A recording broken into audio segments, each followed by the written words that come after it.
जीवन एक मेला है जिसमें सुख दुख के झमेले लगे रहते हैं।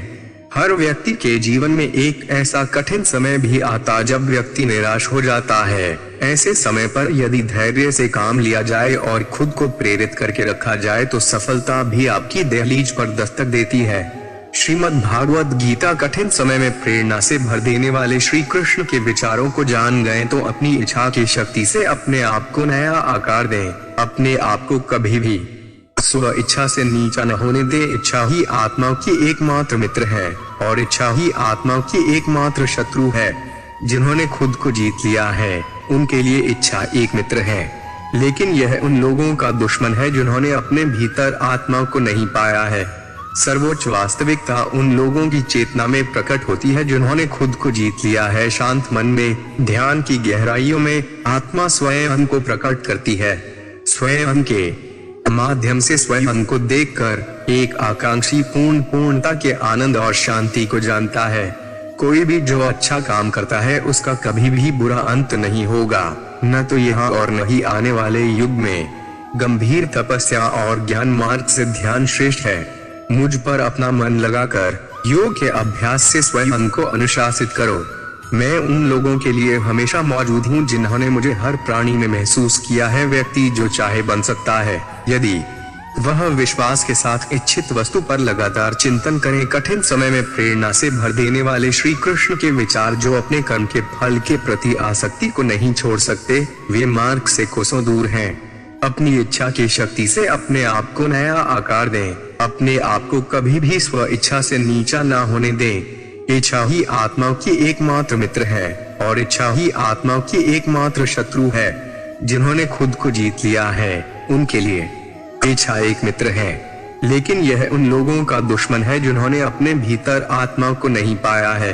सर्वोच्च वास्तविकता उन लोगों की चेतना में प्रकट होती है जिन्होंने खुद को जीत लिया है। शांत मन में ध्यान की गहराइयों में आत्मा स्वयं को प्रकट करती है। स्वयं के माध्यम से स्वयं को देखकर एक आकांक्षी पूर्णता के आनंद और शांति को जानता है। कोई भी जो अच्छा काम करता है उसका कभी भी बुरा अंत नहीं होगा, न तो यहाँ और न ही आने वाले युग में। गंभीर तपस्या और ज्ञान मार्ग से ध्यान श्रेष्ठ है। मुझ पर अपना मन लगाकर योग के अभ्यास से स्वयं को अनुशासित करो। मैं उन लोगों के लिए हमेशा मौजूद हूँ जिन्होंने मुझे हर प्राणी में महसूस किया। व्यक्ति जो चाहे बन सकता है यदि वह विश्वास के साथ इच्छित वस्तु पर लगातार चिंतन करे। मन बहुत चंचल है जो इंसान के दिल में उथल पुथल कर देता है। जैसे वे मेरे पास आते हैं वैसे ही मैं उन्हें ग्रहण करता हूँ। सभी पथ पार्थ मानव को मेरी ओर ले आते हैं। इंद्रियों से मिलने वाला सुख पहले तो अमृत जैसा लगता है, लेकिन अंत में यह विष के समान कड़वा होता है।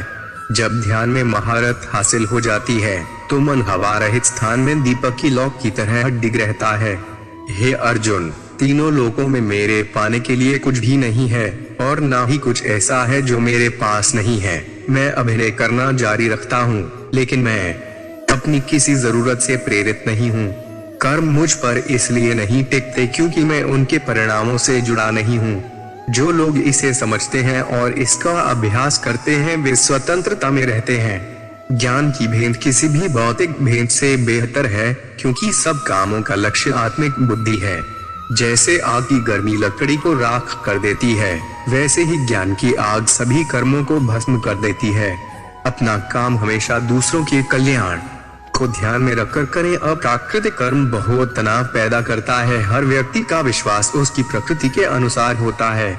मैं उन्हें ज्ञान देता हूँ जो सदा मुझसे जुड़े रहते हैं और जो मुझसे प्रेम करते हैं। मेरी कृपा से कोई सभी कर्तव्यों का निर्वाह करते हुए भी बस मेरी शरण में आकर अनंत अविनाशी निवास को प्राप्त करता है। बुद्धिमान व्यक्ति कामुक सुख में आनंद नहीं लेता। जो कार्य में निष्क्रियता और निष्क्रियता में कार्य देखता है वे एक बुद्धिमान व्यक्ति है। मैं धरती की मधुर सुगंध हूँ, मैं अग्नि की ऊष्मा हूँ, मैं ही सभी जीवित प्राणियों का जीवन भी और मैं ही सयासियों का आत्मसंयम हूँ।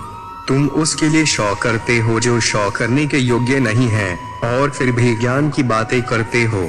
बुद्धिमान व्यक्ति ना जीवित और ना ही मृत व्यक्ति के लिए शौक करते हैं। बुद्धिमान व्यक्ति को समाज कल्याण के लिए बिना आसक्ति के काम करना चाहिए।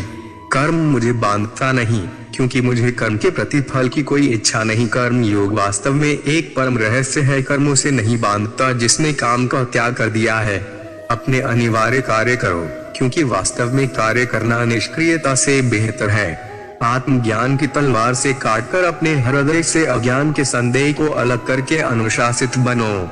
मनुष्य अपने विश्वास से निर्मित होता है। जैसा वो विश्वास करता है वैसा वो बन जाता है। इस जीवन में मनुष्य न तो कुछ खोता है और न ही कुछ व्यर्थ होता है। मन अशांत है और उसे नियंत्रित करना कठिन है, लेकिन अभ्यास से इसे वश में किया जा सकता है। केवल मन ही किसी का मित्र और शत्रु होता है। व्यक्ति या जीव का कर्म ही उसके भाग्य का निर्माण करता है। जब मानव अपने कार्य में आनंद खोज लेता है तब वह पूर्णता प्राप्त कर लेता है। नरक के 3 द्वार वासना, क्रोध और लालच है। क्रोध से भ्रम पैदा होता है, भ्रम से बुद्धि व्यग्र होती है। जब बुद्धि व्यग्र होती है तब तर्क नष्ट हो जाता है। जब तर्क नष्ट होता है तब व्यक्ति का पतन हो जाता है। सदैव संदेह करने वाले व्यक्ति के लिए प्रसन्नता न इस लोक में है न ही कहीं और।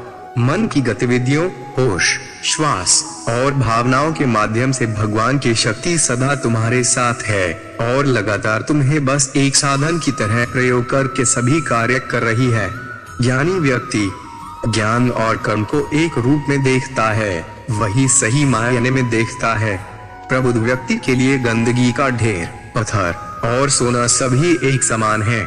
निर्माण केवल पहले से मौजूद चीजों का प्रक्षेपण है।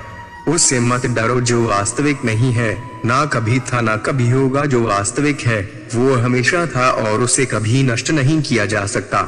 जन्म लेने वाले के लिए मृत्यु उतनी ही निश्चित है जितना कि मृत होने वाले के लिए जन्म लेना। इसीलिए जो अपरिहार्य है उस पर शौक मत करो। जो मन को नियंत्रित नहीं करते उनके लिए वे शत्रु के समान कार्य करता है।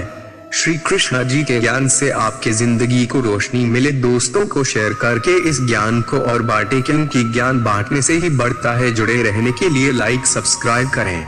धन्यवाद।